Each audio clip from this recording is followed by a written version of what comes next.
So, I'm putting this out because I want to, and plus I kind of need to.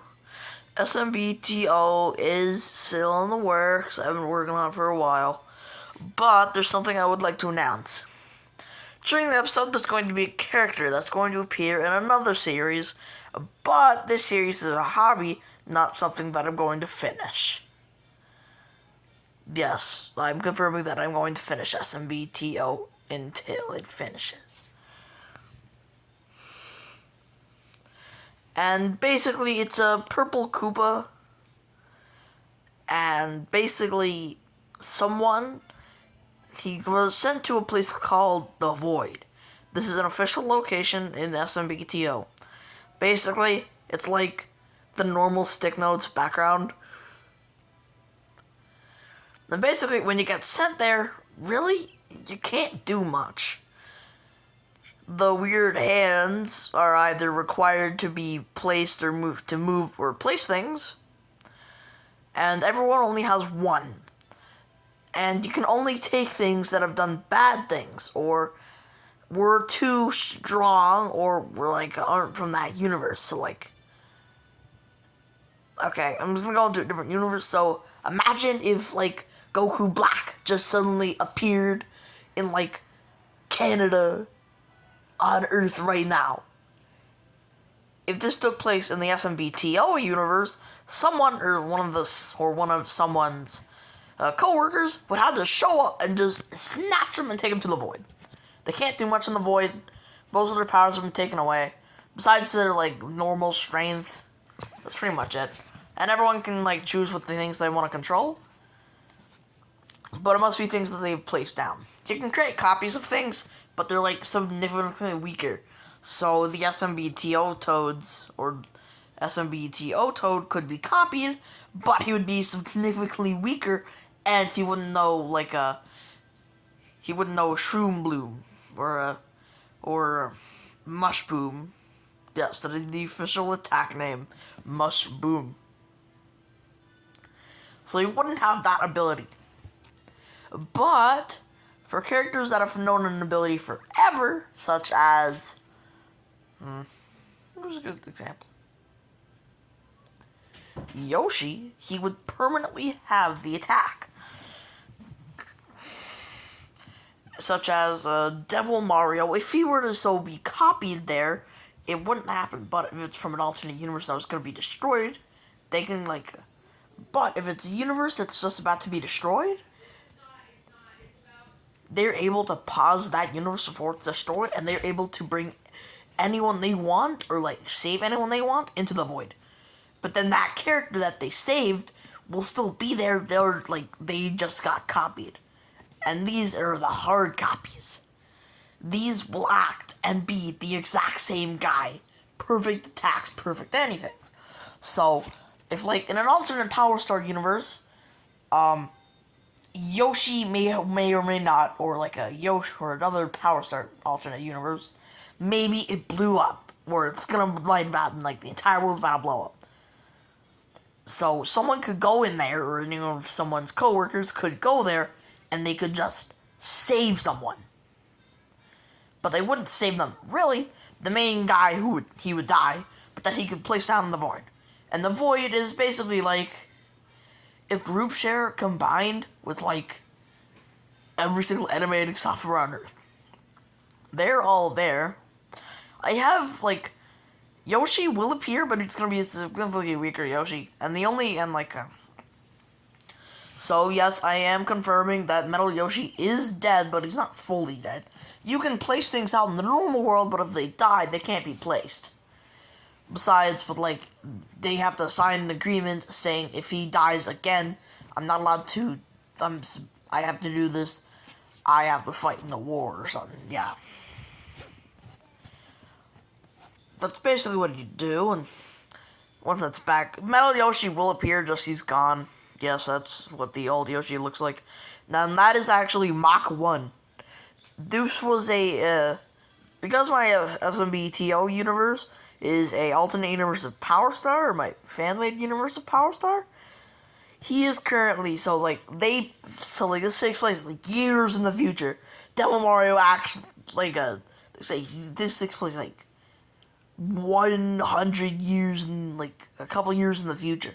They got the booze like this basically takes place like during the events of Power Star, but Power Star already happened. This is like Mario.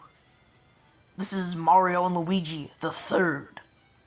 The next generation, the Donkey Kong they're fighting, is Donkey Kong the fifth.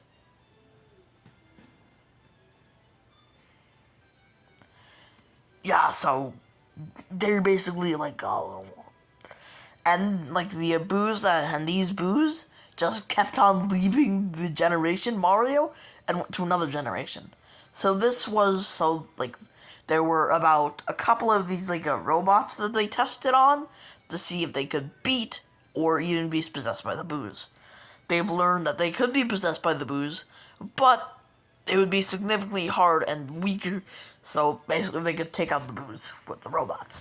Now, the robots that did survive, they got rid of the boos, but the robots that did survive were turned into war machines, so if any of the boos actually managed to come back, they would be there and would beat the crap. And they actually, and the doctor that, and like some random ass doctor, went over to where where someone works, and he just asked if they could spawn down a Mario Devil file, which basically everything that's saved will be saved into a file there, and they kind of just summoned a file, and they tested out and see if the robots could win.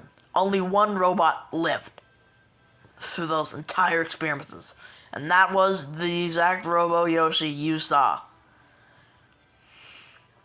But Robo Yoshi isn't dead. He kind of just teleported out there. You can tell because when Robo Yoshi dies, it would skip right to the final frame. There wouldn't be a middle. There wouldn't be like him turning to like it would show him turning gray, but then he would just disappear if he died. Or it would skip to the final frame if he died, but he teleported away. Yeah, so basically in this video, I'm going to explain almost lore, things. Oh yeah, I'm confirming this, but, there's going to be multiple other Robo characters, and they're all gonna be old. The reason? They were made when Power Star started. Or when the first Mario died. As a way to, try and defeat him. That's why, that's why they look so old. Because they are. They're 90 years old. And the Bowser you see in these animations is actually Bowser Jr.'s grandchild. And the Bowser Jr. that you see in this series is Bowser the Eighth.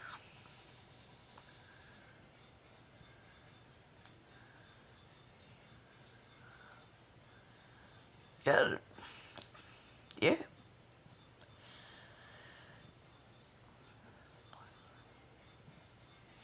Oh, and so the Yoshis. So basically, in this series, this is also releasing. It's going to be called The Void Adventures. Basically, it's going to be an interactive series, but it's going to be even funner. Because you all get to suggest what the second option is going to be. There's always going to be an option that I chose purely by myself. Such as in the first episode, you have a choice to not go in the portal. There's going to be a portal that shows up, and you get the option to not jump in it. But there's also an option to just leave it to jump in it. Which, then, that's where you all come in.